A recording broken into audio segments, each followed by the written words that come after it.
देख रहे हैं ये हमारी दांतों की संरचना है। इसका 3 पार्ट है। सबसे ऊपर का पार्ट जो जिसको कहा जाता है क्राउन, जिसे हम अपनी देख पाते हैं, व्हाइट पार्ट जो हमारे दांतों का जिस हिस्सा को हम देख पाते हैं उसको बोलते हैं क्राउन। और जो पार्ट हमारे गम्स के साथ अटैच में रहता है यानी कॉम्पैक्ट में रहता है उसको बोलते हैं नेक। और जो पार्ट हमारे गम्स के अंदर होता है उसको बोलते हैं रूट। तो दांतों के ये जो बनावट है सबसे ऊपर में होता है एनामेल। इस एनामेल की वजह से ही हमारे दांत सुरक्षित रहता है। तो ये जो एनामेल है ये हमारे दांतों को मजबूती प्रदान करता है। क्योंकि ये एनामेल जो होता है बहुत ही हार्ड होता है। ये ह्यूमन बींग्स का सबसे हार्ड पार्ट एनामेल होता है। इसमें 96% नेचुरल मिनरल होता है। इसमें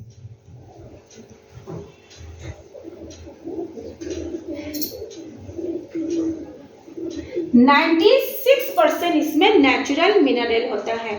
ये हमारे दांतों को एक प्रोटेक्टिव लेयर की तरह काम करता है। हम जब भी कुछ दांतों से काटते हैं, उसको चबाते हैं या हमारी गम से उसको पीसते हैं तो ये प्रोटेक्टिव लेयर, ये जो दांतों के अंदर एनामेल के अंदर जो ये सॉफ्ट पार्ट है उसको क्षय होने से बचाता है। तो ये एनामेल हमारे दांतों के लिए सबसे इम्पोर्टेंट पार्ट है। यदि ये एनामेल खत्म हो गया तो हमारे दांतों में सड़न होना शुरू हो जाएगा, यानी तब हम उसको बोलेंगे हमारे डिके ऑफ टूथ यानी दांतों का सड़न। आज हम पढ़ेंगे ये दांतों का सड़न होता कैसे है और ये एनामेल किस चीज का बना होता है। तो ये जो एनामेल है ये है 96% नेचुरल मिनरल का बना होता है, यानी प्राकृतिक खनिज का बना होता है। इसका केमिकल नेम है हाइड्रोक्सी एपेटाइट।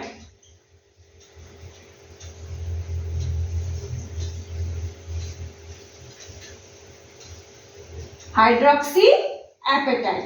इसका यदि हम केमिकल कंपोजिशन देखें, रासायनिक संगठन देखें तो क्या होगा, ये जो हाइड्रोक्सी एपेटाइट है वो कैल्शियम और फॉस्फेट और हाइड्रोक्सिल ग्रुप से जुड़ा हुआ है, यानी इन तीनों का बना हुआ एक क्रिस्टलिन फॉर्म होता है।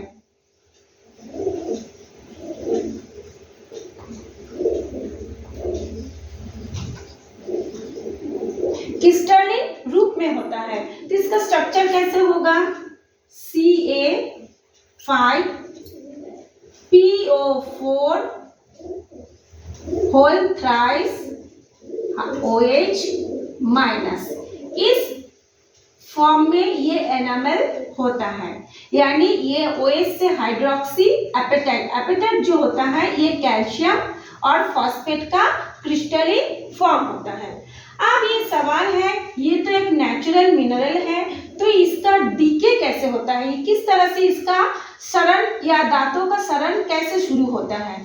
तो जब ये एनामेल खत्म होगा तभी हमारे दांतों का सड़न शुरू होगा। तो एनामेल इतना मजबूत होता है कि यह आसानी से खराब नहीं होता। इसका खराब होने का मेन कारण है इसमें जब हम भोजन लेते हैं, जैसे ये है हमारे ये रूप, जब हम भोजन लेते हैं तो ये इक्विलिब्रियम स्टेट में होता है, यानी ये आयनाइज्ड हो जाता है, ये दूसरे आयन में बदल जाता है। कैसे आयन बनेगा, ये जो कैल्शियम है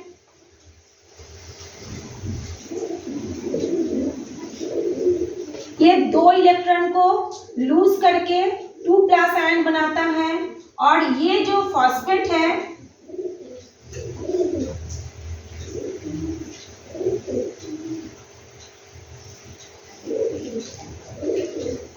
और ये होता है हाइड्रोक्सिल आयन। इस 3 आयन में ये डिवाइड हो जाता है। इसको आप ऐसे ब्रैकेट में भी नहीं लिखेंगे, ऐसे भी लिखेंगे तो भी ये हो जाएगा। तो जब ये हम भोजन लेते हैं तब उसमें डीमिनरलाइजेशन होता है।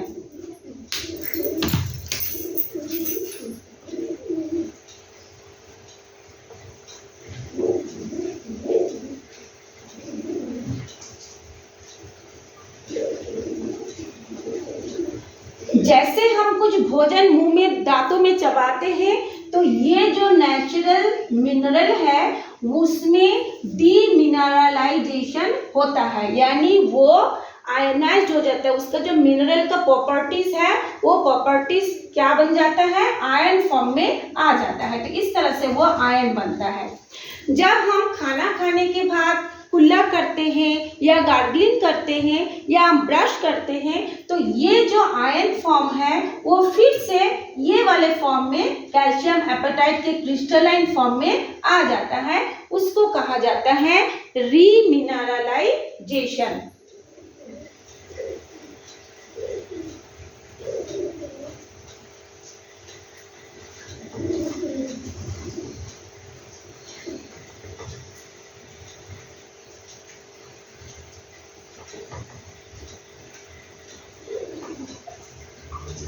जब इस फॉर्म से हम खाना खाएंगे तो ये फॉर्म आयन फॉर्म में आएगा, तब उसको हम बोलेंगे डीमिनरलाइजेशन। और जब हम कुल्ला करेंगे तो ये आयन फॉर्म से फिर से ये पहले स्टेट में आ जाएगा, उसको हम बोलेंगे रीमिनरलाइजेशन।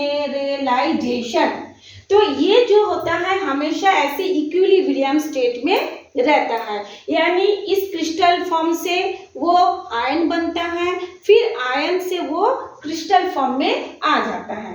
अब सवाल है, जब हम भोजन करके कुल्ला नहीं करेंगे, मुंह नहीं धोएंगे, माउथ वॉश से फ्रेश नहीं होंगे, तब ये जो हाइड्रोक्सिल आयन है, ये हाइड्रोक्सिल आयन हमारे भोजन के H+ आयन के साथ ऐड हो जाता है।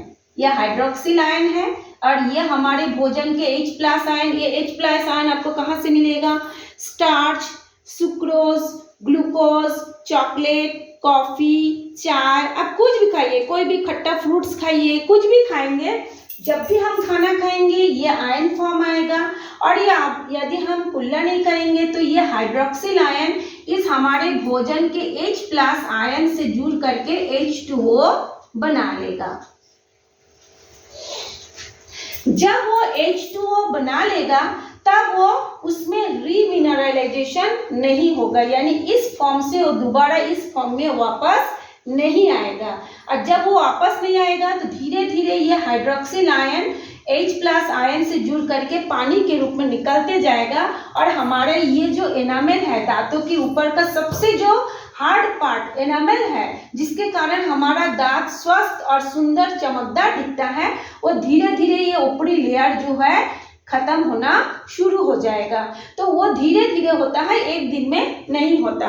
तो धीरे धीरे ये आयनाइज्ड होते जाएगा और आयनाइज्ड होके फिर से ये H2O बना के पानी के रूप में बाहर निकलते जाएगा और जो इतना हिस्सा पोर्शन बचेगा, इतना पोर्शन दोबारा ये पहले फॉर्म में नहीं आ पाएगा। इस तरह से हमारे दांतों के ऊपरी एनामल जो है धीरे धीरे उसका प्रोटेक्टिव लेयर खत्म होते जाएगा। जब ये प्रोटेक्टिव लेयर इस तरह से पूरी तरह से ये खत्म हो जाएगा, तब ये जो हमारा दांत है वो दांत बहुत ही सॉफ्ट होता है, बहुत ही कोमल होता है। वो कोई भी केमिकल, हार्मफुल केमिकल को सहन नहीं कर पाता, टॉलरेट नहीं कर पाता।